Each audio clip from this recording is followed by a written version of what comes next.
지금 1,000만 원 그냥 통장에 넣어두셨다면 이미 늦었을 수도 있습니다.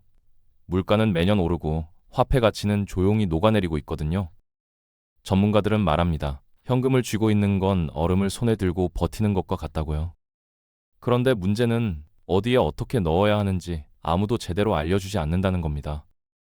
오늘 저는 여러 개의 전문가 영상을 샅샅이 분석해서 1,000만 원을 가장 똑똑하게 굴리는 방법을 정리했습니다. 안전자산부터 성장자산, 절세계좌 활용법까지 전부 담았으니까요. 끝까지 보시면 여러분의 종잣돈이 일하기 시작할 겁니다. 투자를 시작하기 전에 반드시 해야 할 일이 있습니다. 바로 비상금을 따로 빼두는 거예요. 전체 자금의 20%, 그러니까 200만 원 정도는 손대지 않고 언제든 꺼낼 수 있는 돈으로 남겨둬야 합니다. 왜냐고요? 투자라는 게 마음이 흔들리면 끝이거든요. 급하게 돈 쓸 일이 생겼는데 투자금을 깨야 한다? 그 순간 손절이 시작되는 겁니다. 제 지인 중에 김대리라는 친구가 있어요. 작년에 의욕 넘치게 1,000만 원 전부를 주식에 넣었다가 갑자기 전세 계약금 문제가 터졌습니다. 결국 마이너스 20%일 때 울면서 팔았어요. 비상금 200만 원만 빼둬서도 안 겪을 일이었죠. 그래서 비상금은 심리적 안전판이에요. 근데 이 돈을 그냥 입출금 통장에 넣어두면 안 됩니다. 요즘은 하루만 맡겨도 이자 주는 파킹 통장이 있거든요. CMA나 증권사 연계 통장을 활용하면 연 3% 넘는 이자를 받으면서도 언제든 뺄 수 있습니다. 자, 비상금을 챙겼으면 이제 진짜 투자를 위한 계좌를 만들어야 해요. 여기서 많은 분들이 실수를 합니다. 그냥 일반 증권 계좌부터 여는 거예요. 아닙니다. ISA 계좌, 이걸 먼저 만드셔야 합니다. 개인 종합 자산 관리 계좌라고 하는데 쉽게 말해서 국가가 세금 깎아주는 특별한 통장이에요. 이 안에서 주식이든 ETF든 채권이든 굴리면 수입 중 200만에서 400만 원까지 세금이 아예 없습니다. 그 이상 벌어도 9.9%만 내면 되고요. 일반 계좌에서 똑같이 투자하면 15.4% 세금 떼이는 거랑 비교해 보세요. 수익률 몇 프로 더 올리려고 애쓰는 것보다 세금부터 아끼는 게 훨씬 쉽고 확실한 방법입니다. 비상금과 계좌를 세팅했으면 이제 본격적으로 돈을 넣을 차례입니다. 근데 여기서 조급해하면 안 돼요. 첫 번째로 채워야 할 곳은 화려한 성장주가 아니라 지루한 안전자산입니다. 전체 투자금의 30%, 그러니까 300만 원 정도는 단기 채권에 넣어두세요. 왜 채권이냐고요? 주식시장이 폭락해도 채권은 버텨주거든요. 특히 미국 국채 중에서 만기가 6개월에서 1년 이내인 단기물은 연 4%대 이자를 꼬박꼬박 줍니다. 예금 금리보다 높으면서 안정성은 미국 정부가 보장하는 거예요. 세계에서 가장 안전한 자산이라고 불리는 이유가 있습니다. 게다가 미국 국채에 투자하면 자연스럽게 환율 공부가 됩니다. 달러가 오르면 수익이 더 붙고 내리면 좀 까이고. 이런 경험을 몸으로 익히는 게 나중에 큰 자산을 굴릴 때 엄청난 무기가 됩니다. 글로벌 매크로라고 하죠. 세계 경제 흐름을 읽는 눈이 생기는 거예요. 자, 그런데 ISA 계좌 안에서는 미국 국채를 직접 사기 어려울 수 있어요. 이럴 때 활용하는 게 파킹형 ETF입니다. CD금리 액티브나 머니마켓 액티브 같은 상품인데요. 쉽게 말해서 현금처럼 넣어뒀다가 언제든 빼도 되는데 이자는 계속 붙는 구조예요. 은행 예금이랑 비슷한데 수익률은 더 낮고 하루 단위로 이자가 붙으니까 대기자금 굴리기엔 최고입니다. 이런 안전자산이 왜 중요하냐면요. 시장이 갑자기 무너질 때 진가를 발휘하거든요. 주식이 30% 빠져도 채권 부분은 굳건히 버텨주니까 전체 계좌가 반토막 나는 걸 막아줍니다. 투자의 기초 체력이라고 생각하시면 돼요. 이게 없으면 첫 번째 폭락장에서 멘탈이 무너집니다. 안전판을 깔았으면 이제 진짜 돈을 벌어다 줄 엔진을 달아야 합니다. 전체 자금의 35%에서 40%, 대략 350만 원에서 400만 원은 성장형 ETF에 넣으세요. 여기서 말하는 성장형 ETF는 미국 시장 전체를 담는 상품이에요. 대표적인 게 SP500 ETF입니다. 애플, 마이크로소프트, 아마존, 엔비디아 같은 미국 상위 500개 기업을 한 번에 사는 거예요. 개별 주식 고르느라 머리 아플 필요가 없습니다. 그냥 미국 경제가 성장하면 같이 오르는 구조거든요. 실제로 S&P 500은 지난 30년간 연평균 10% 넘게 올랐습니다. 물론 중간중간 폭락도 있었죠. 2008년 금융위기 때 반토막 났고 2020년 코로나 때도 30% 넘게 빠졌어요. 근데 결국 다 회복했습니다. 자본주의 시스템이 무너지지 않는 한 미국 대형주는 우상향한다는 게 역사가 증명한 사실이에요. 좀 더 공격적인 분들은 나스닥 100 ETF를 보셔도 됩니다. 기술주 비중이 높아서 변동성은 크지만 수익률도 더 높거든요. 테슬라, 메타 같은 종목들이 담겨 있어요. 지난 10년 수익률만 보면 S&P 500을 압도합니다. 다만 하락할 때 낙폭도 크니까 멘탈이 약하신 분들은 SP 500이 낫습니다. 밤에 잠 못 자면서 투자하면 오래 못 버텨요. 국내 상장된 미국 ETF를 고를 때는 세 가지만 보세요. 운용 보수가 낮은지, 거래량이 충분한지, 주당 가격이 적당한지, 이 세 가지 조건 맞으면 브랜드 하나 정해서 꾸준히 모으시면 됩니다. 가장 중요한 건 사고 나서 잊어버리는 거예요. 매일 주가 확인하면서 일희일비하면 오래 못 갑니다. 시간이 돈을 불려주는 걸 믿고 기다리는 게 핵심입니다. 성장형 ETF가 계좌의 엔진이라면 배당형 ETF는 브레이크입니다. 전체 자금의 10%에서 15% 정도는 배당주에 넣어두세요. 왜냐고요? 시장이 하락할 때 진짜 무서운 건 돈을 잃는 게 아니에요. 아무것도 안 들어오는데 계좌는 계속 빠지는 그 막막함이 문제거든요. 이때 배당금이 들어오면 완전히 다릅니다. 주가가 10% 빠졌어도 통장에 배당금 3만 원이 찍히면 버틸 힘이 생겨요. 심리적 안전판이 되는 거죠. 실제로 2022년 하락장을 견뎌낸 개인 투자자들의 공통점이 뭔지 아세요? 배당주를 들고 있었다는 겁니다. 매달 혹은 분기마다 들어오는 현금 흐름이 그래도 뭔가 들어오네 하는 안도감을 줬던 거예요. 반면 성장주만 가득했던 분들은 빠지는 계좌 보면서 멘탈이 무너졌고 결국 바닥에서 팔아버렸습니다. 대표적인 상품이 미국 배당 다우존스 ETF입니다. 배당을 꾸준히 늘려온 기업들만 모아놓은 건데 배당 성장과 주가 방어를 동시에 기대할 수 있어요. 10년 넘게 배당을 늘려온 기업만 편입하니까 안정성이 높습니다. 국내에도 여러 증권사에서 비슷한 상품을 내놓고 있으니까 운용 보수 비교해서 고르시면 돼요. 중요한 건 들어온 배당금을 소비하지 않는 거예요. 치킨 사 먹고 싶은 유혹을 참고 다시 재투자하세요. 이게 복리의 마법입니다. 배당금이 배당금을 낳고 그게 또 배당금을 낳는 구조가 만들어지면 시간이 지날수록 눈덩이처럼 불어납니다. 10년 뒤에는 배당금만으로 월급 수준의 현금 흐름을 만들 수도 있어요. 하락장에서 버티는 힘, 그게 배당의 진짜 가치입니다. 여기까지 주식과 채권 얘기를 했는데요. 사실 이것만으로는 부족합니다. 진짜 위기가 오면 주식도 채권도 같이 무너질 수 있거든요. 2022년이 딱 그랬어요.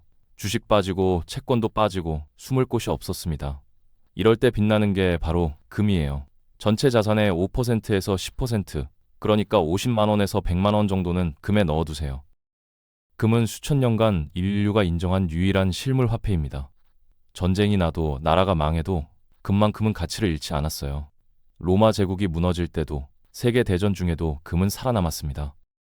역사가 증명한 최후의 안전자산인 거죠. 요즘 재밌는 현상이 있습니다. 전 세계 중앙은행들이 미친 듯이 금을 사들이고 있어요. 중국, 러시아, 인도 같은 나라들이 달러 의존도를 줄이면서 금 보유량을 늘리고 있거든요. 2023년 한 해에만 중앙은행들이 1,000톤 넘게 금을 샀습니다. 이게 뭘 의미하냐면 각국 정부가 화폐 시스템의 불안정성을 체감하고 있다는 거예요. 그들이 금을 사는 이유를 우리도 생각해 봐야 합니다. 투자 방법도 알려드릴게요. 금은방에서 골드바 사면 안 됩니다. 부가세 10%에 대팔 때도 손해보거든요. 대신 증권사 앱에서 KRX 금시장을 이용하세요. 수수료가 0.3% 수준이고 매매 차익에 세금도 없습니다. 1g 단위로 살 수 있어서 소액 투자도 가능해요. 가장 효율적인 방법입니다. ISA 계좌를 쓰시는 분들은 금 현물 ETF를 담으시면 됩니다. 금 투자는 단기 차익을 노리는 게 아닙니다.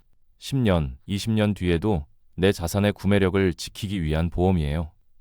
보험료라 생각하고 꾸준히 조금씩 모아가는 게 정답입니다.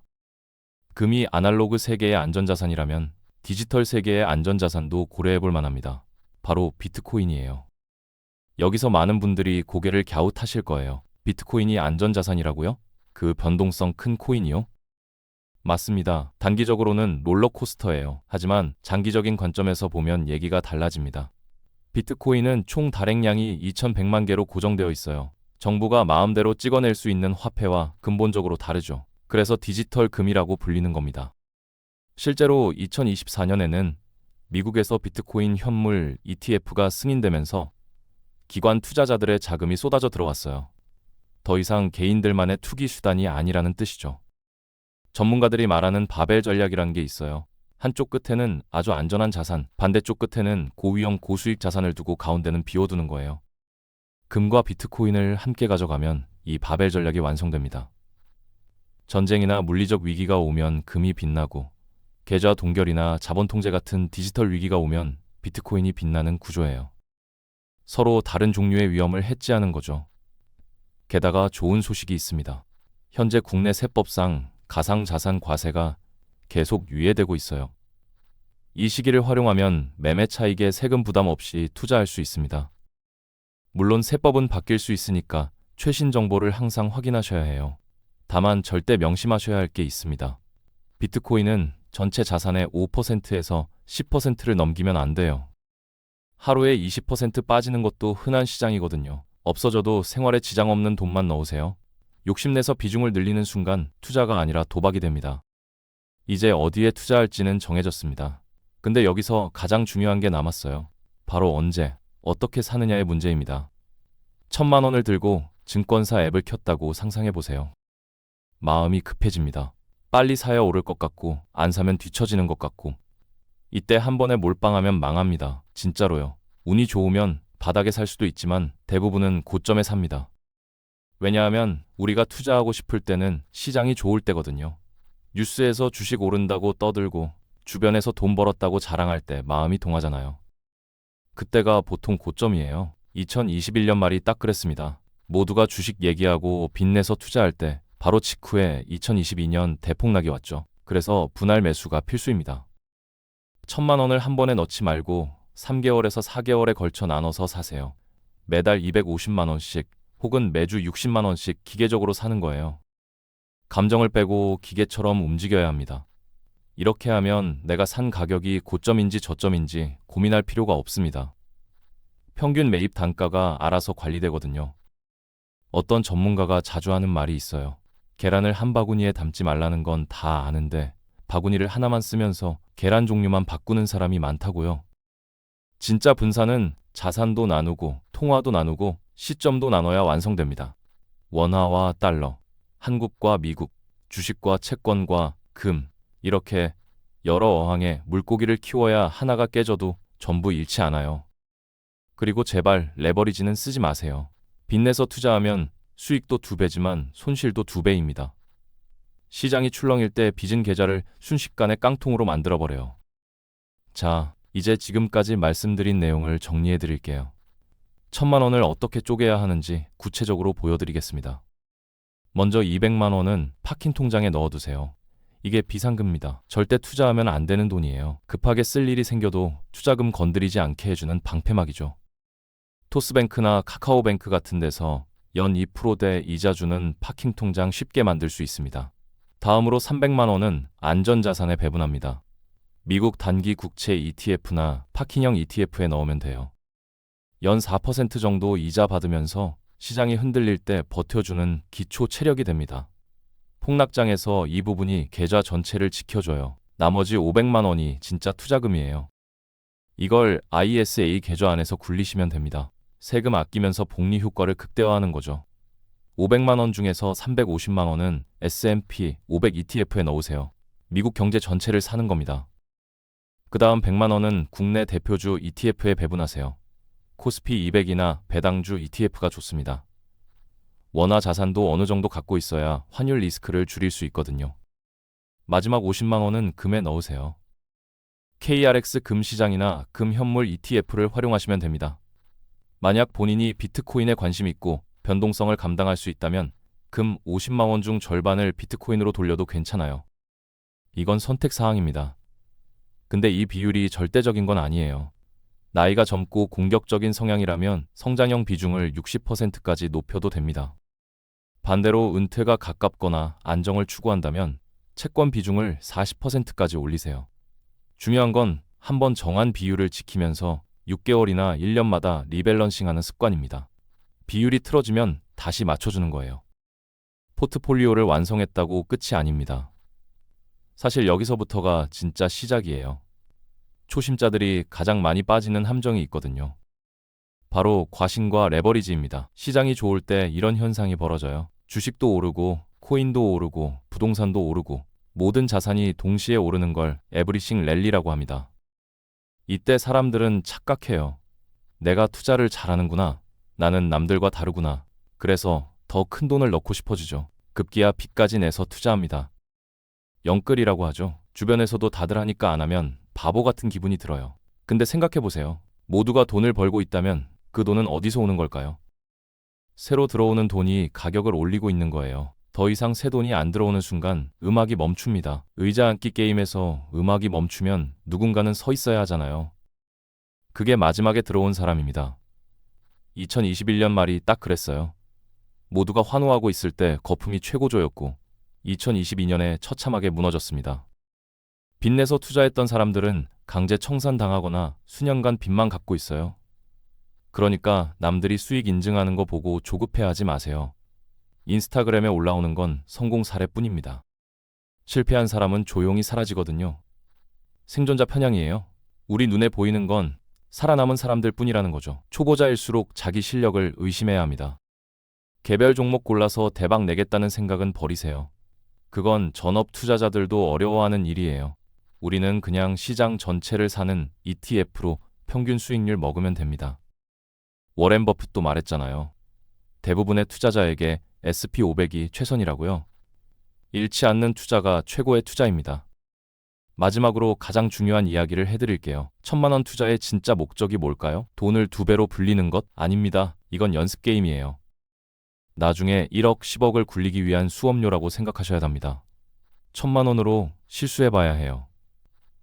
작은 돈으로 시행착오를 겪어야 나중에 큰 돈 앞에서 똑같은 실수를 안 합니다. 책에서 읽은 지식은 금방 잊어버려요. 유튜브에서 본 정보도 마찬가지고요. 일주일만 지나면 기억 안 나잖아요. 근데 내 돈이 빠지는 걸 직접 경험하면 몸이 기억합니다. 심장이 쿵쾅거리고 밤에 잠이 안 오던 그 느낌, 평생 잊을 수가 없어요. 그 아픔이 평생 가는 자산이 되는 거죠. 그래서 저는 이 시기에 다양한 자산을 경험해보라고 말씀드리고 싶어요. S&P500도 사보고, 나스닥도 사보고, 금도 사보고, 채권도 사보세요. 20개 30개 종목을 소액으로 찍어보는 거예요. 어차피 처음부터 정답을 알 수는 없으니까요. 그러다 보면 나한테 맞는 자산이 보입니다. 어떤 사람은 성장주가 맞고 어떤 사람은 배당주가 편해요. 변동성을 즐기는 사람이 있고 못 견디는 사람이 있거든요. 성격이 급한 사람은 하락장에서 성장주 들고 있으면 미쳐버려요. 이걸 직접 겪어봐야 알 수 있습니다. 스포츠로 치면 국가대표 선발전이에요.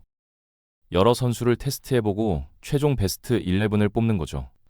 내 성향에 맞고 수익도 잘 나고 밤에 잠도 잘 오는 자산들로 최종 라인업을 구성하는 겁니다.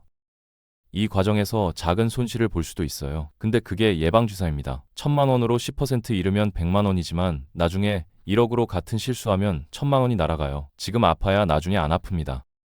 여러분, 지금 이 순간에도 통장에 잠자고 있는 돈은 조금씩 가치를 잃고 있습니다. 물가는 매년 오르고 자산 가격은 변하고 있어요. 고민만 하다가 1년이 지나면 같은 돈으로 살 수 있는 게 줄어듭니다. 오늘 말씀드린 건 어려운 게 아니에요.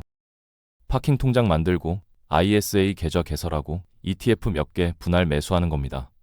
스마트폰 하나면 오늘 당장 시작할 수 있어요.